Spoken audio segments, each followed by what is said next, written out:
It looks like we are live. It's late night, so you get the late night DJ voice. I got my glasses on because, man, my eyes have been getting worse, dude. I can't believe I'm getting old, so I need to be able to see a little bit better. Anyway, tonight we're going to be talking about some fun stuff. You see on the screen, it says how you buy is how you sell. And the name of the training today is 5 Terrifying Reasons Why Your Best Prospects Will Never Get Past Their Fears and Enroll. I don't know if you've ever had calls where you're going through the call, clients seem like they're a good fit. They seem to want it. Everything seems good. And then they just can't get past that last hurdle, usually of the price or finally investing in themselves. There's usually a whole array of reasons that hold them back. But bottom line is they just can't get past the fear. And it's our job as coaches, as consultants, as, transformational leaders, right? That we have to be able to get them past their fears so they can enroll in your program and enroll in their dream and everything, right? So anyway, we're going to go over the 5 reasons why they're not able to get past their fears, or you're not able to get them past their fears. Okay. So let me break up my iPad here, and I'm going to start writing here. I got the little graph on. Hopefully it helps me write better, right? So number one thing is it's crazy hard because what happens is when they go into fear mode, they go into scarcity, right? And this is the biggest problem, right? Because if you are in scarcity, right, then how are you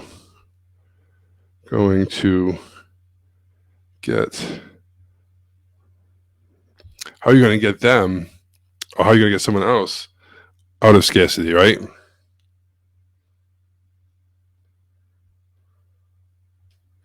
This is a big one. This is probably the biggest one. Coaches will get on the call, they'll feel they need the sale, right? And they create neediness, which is the worst thing you can do, right? As soon as they can sense it, they can smell it, right? In traditional sales environments, they call it like commission breath or something like that. I hate that stuff. But anyway, the bottom line is, you really want to help them, but you really feel like you need the sale. You need the client. So that's tough. But the problem is if you're feeling like scarcity, like a client's, I need this deal, I need this thing to go good, you're in scarcity, right? So it's almost impossible while you're in it to be able to get someone else out of it, right? You have to come from the place of like being completely outcome independent. And as soon as you do that, there's no that weird energy, and you can really hold that space for the client. They need that right now. But you have to be like 100% certain and have no neediness involved. And it's all about them. It's about getting past their fears, right? And so that's number one. That's a long one, but it's basically, if you're in scarcity, then how you get anyone else out of scarcity? I mean, it doesn't really happen, right? And this is another one. I'm going to keep it short. I'm not going to write the whole thing down, but like you basically have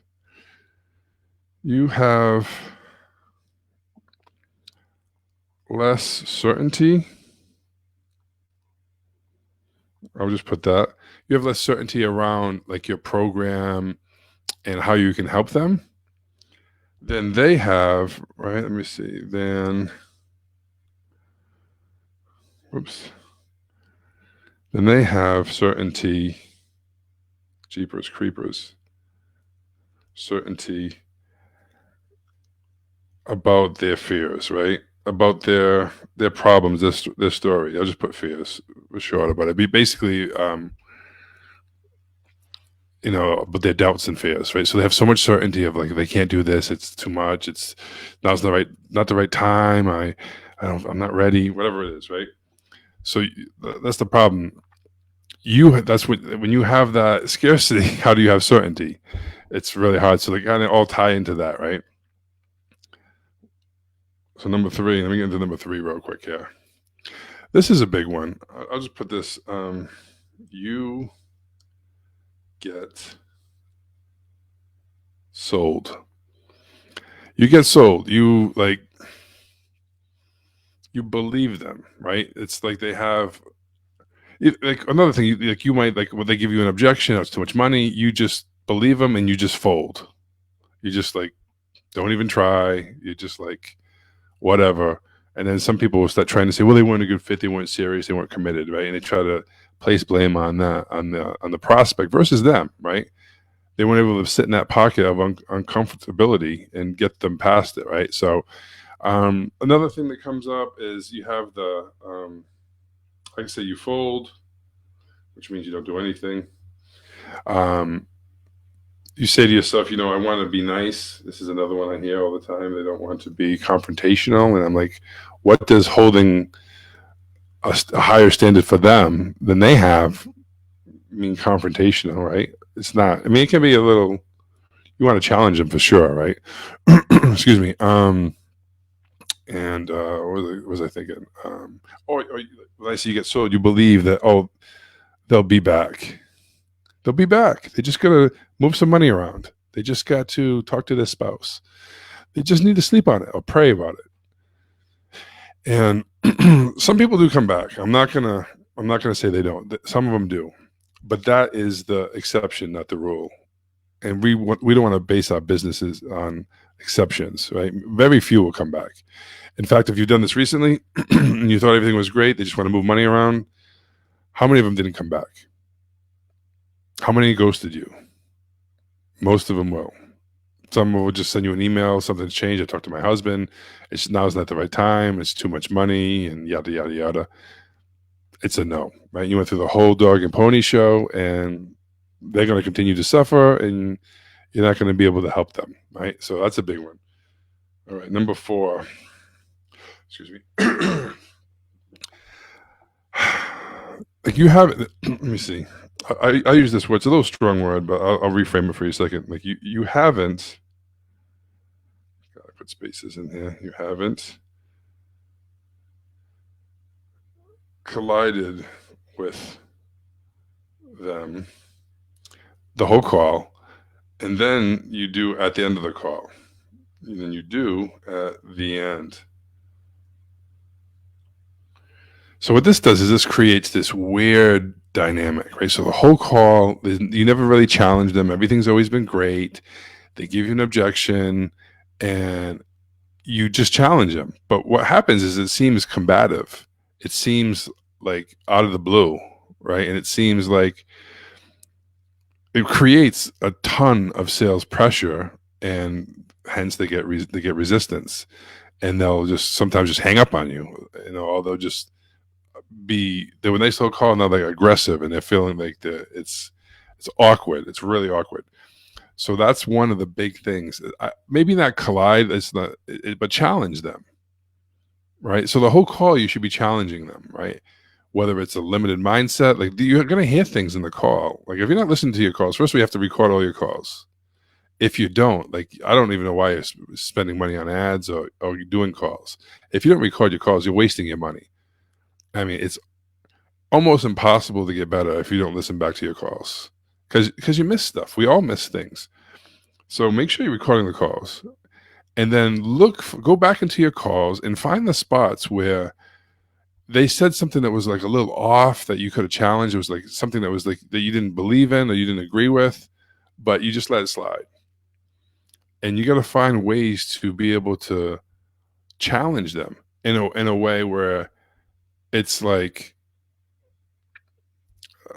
you don't want to be confrontational, right? You don't, but you don't want to. But there's a point where you have to kind of, you have to hold the mirror up at the end, and if they're not used to you challenging them throughout the call, then it's going to come out of the blue, and they're going to get like blindsided, right? And then they go into immediate fear, and the wall comes up, and you're done, right? So, I think I gave this example before, but like on one of the calls, I think it was just a role playing thing, but like I was talking to somebody on a coaching call, and we're doing like the beginning rapport and everything, and I was talking to this guy Zach, and he's from New Jersey, and I said, "Oh, how do you like it there?" And he says, "I hate it there." And I said, "Why are you still there then?" Right? Just a little defiance right at the beginning of the call, right? That I'm not going to be like just laughing at their jokes. I'm not going to. It sets the tone. And he's like, oh, I mean, blah, blah, blah. So then, like, how they handle that is a good sign on how they're going to handle your objections later. So if you can't handle that fear, scarcity mindset early in the call when you hear it, it's going to be impossible to handle it at the end. But the whole time you're checking it, right? I'm going to go in a little long in this video, but I don't care. It's for the one person who's going to watch the whole thing that has been doing a ton of calls, right? And is frustrated and burned out and just wants to learn, right? People tell me do short 2-minute videos. I'm like, I don't care. If people don't have time to watch it, then it's okay. It's not for them, right? Anyway, Jesus, ADHD kicked in. So rewind, Mike. Listen to the calls. Jesus, I just lost it. Fasting, guys. I'm fasting. So, oh, jeepers. Anyway, okay. So, oh yeah, challenging them. Okay, I got it now. Sorry. So you're challenging them the whole way along the call, and but basically, I lost my train of thought. But the whole point of it is when you're doing that, you have to handle their mindset issues, right? And you can find it. You can hear like a limiting belief, and you call it out, and they go and you say, wow, that's I don't know, whatever. I don't have any context, but it has to be something to the effect of like, oh wow, what's that? Well, yeah, I have they say sometimes I have a scarcity mindset around money, around this and that. Well, you're going to have to handle that at the end of the call. So I'll start handling the mindset things earlier, calling it out. And then basically when we get to the end of the call, it's basically saying, hey man, you're doing it again. You see it? You're going back into the whatever we called out earlier in the call. Anyway, let's keep going because I'll talk all day on this stuff. And this is the worst one that I hear, and I can't stand this one. Number 5 is go into convincing. Oops, I can't even type right. Convincing mode, where you just start talking fast and all the stuff. I'm going to help you. Blah, blah, blah, blah, blah. We can do this. It's horrible. And the more you try to convince people, it's the whole push-pull principle, right? We've heard this a million times. The more I try to pull them towards me, convince them, the more they push away, right? So doesn't work. Don't do it, right? You have to make them qualify themselves to you. So how do we fix this? Let's make this real quick here. How do you fix it? Right. Well, number 1, you have to be the client you want to attract. You have to be the client, right? You can't be the person who always needs to sleep on it, always needs to think about it, always needs to talk to their spouse. You need to start acting from the place that you want your clients to act from. So if you want someone to buy in the first call and you get on a call with someone, you buy. If it's, if you're scared, you get past it. Because if you go into your patterns, you know how easy it is to let someone off the hook. If every time I have to do something, I have to talk to my spouse, or if every time I have to do something, I need to sleep on it or pray on it, right? It's really hard to get someone else to do what you're not willing to do, and you won't do it because it's going to expose you, and it's really hard. It's really hard. Some people might be able to do it. Most people can't. Most people will let them off the hook because they think, well, I'm going to talk to my husband too, right? And they think that they would come back, so they think other people will come back, right? That's the biggest one. You need to be the client you want to attract. Number 2 is you have to get out of scarcity as fast as possible, because you can't do anything there. It's really horrible. It's gonna kill your calls. It's gonna kill your confidence. It's gonna have no certainty. So whatever you need to do to get out of scarcity. I mean, I've told people before where they wanted to quit their jobs. I want to go into coaching. I'm going to give all my time and energy. And they'll do it. And then they run out of money and then they need a sale. I'm like, you need to go get a job. Like, there's nothing wrong with, excuse me, there's nothing wrong with getting a job, earning money and then coming back at it. People think they have to figure it all out. Excuse me, I've had to do it several times. I'm trying to run Facebook ads. It didn't work. I'll go get a sales job. Can make money easy doing sales, right? So I go make a sales job, make some money, come back and give it a shot again, do different things. So I would recommend that you have a job so you're not in scarcity. If you're worrying about paying like basic bills. You need to get out of scarcity first. That's my first thing. I know they say burn the boats, but let me tell you, if you can't get out of scarcity on a call in your mindset, that you're wasting your time and your money, right? So, number, let me see. Actually, I'm going to give you 6 today. I give you 6 more. So, number 3 would be don't get sold. This is a big one. Don't get sold. You hear the stories. It's all good. You don't let it affect you. It's just the little version of themselves talking. It's just like a picture talking to like the little kid. It's the little kid in them that's trapped with the trauma or whatever it is, their fears, whatever happened. And it's like a 6-year-old kid telling you all this stuff. If my kid was telling me there's a boogeyman, I'm not going to get scared there's a boogeyman, right? So let's just hold that. Let's be the professionals, be the authority. Don't get sold on the BS, because that's what it is. It's all BS, limiting beliefs, right? All right. Number 4, you have to have a strong frame. Strong frame throughout the whole call, not just the doctor frame. I hate people just saying that all the time. It's like ridiculous, but strong frame and certainty. Certainty. Jeepers. How do you get certainty? You get good at what you do. You get really good. You get the reps in. Whether that means like on the sales calls, maybe that means, role playing, practicing. That's what I do in my program. We do like 90% of like listening to calls and breaking the calls down, because if you're in a program that doesn't do that, you're just getting general stuff, and it can work, but it just depends. Like if you want to be like a sniper and find out exactly what's going on, what you're doing wrong, what you're doing good, you need that. And then you need to role play. You need to role play and get the reps in so it's natural, right? So you're not blindsided by things, Number 5, you need to challenge them. Oops. Whatever. Challenge them starting early in the call. Doesn't have to be crazy on the call. Little tiny things of, I would say defiance. That's the strong word. But just let me see. I turn this off. I got this look away app that makes me look away every 30 minutes to save my eyes. Maybe this is why my eyes are all shut. Anyway, challenge them early in the call. Challenge the limiting beliefs. Not so much challenging them, it's challenging the limiting beliefs. Right? We don't want to challenge them. We want to challenge the limiting beliefs. How many times can you say that? Limiting beliefs. Limiting beliefs. Anyway. And this one's a big one too. Don't convince, right? Or try to prove yourself, or to prove yourself. Don't do it. Like they have to prove their commitment, right? Like I have 9 steps to enrolling mastery, and the first one is own everything, right? And what was my point with that?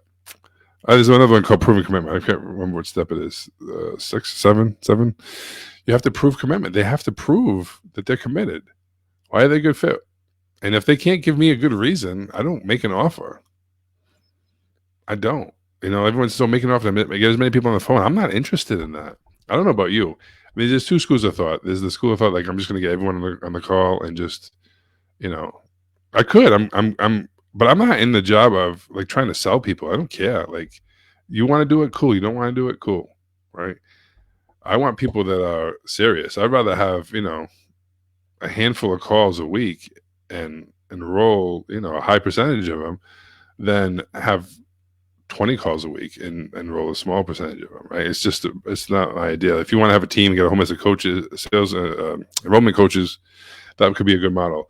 Not for me. So I make them prove it. And I only want to work with people that are committed, like that really want to make a difference. If they just like, I like to get my numbers up and make me feel better about myself, like it's not going to work. I wonder how long I've been going on this thing. I've been going for probably a half hour. I don't even know. I can't even see. 19 minutes and 50 seconds. Anyway, if you're still here, that's awesome. So I'm not going to do it. I guess a recap. I guess you could do it, but like I'm not going to do it. You can take a look at the screen. But the bottom line is how you buy is how you will sell. So be the client you want to be, get out of scarcity, challenge the clients, hold up the mirror to them, hold that space. Because at the end of the day, no one else is going to do it.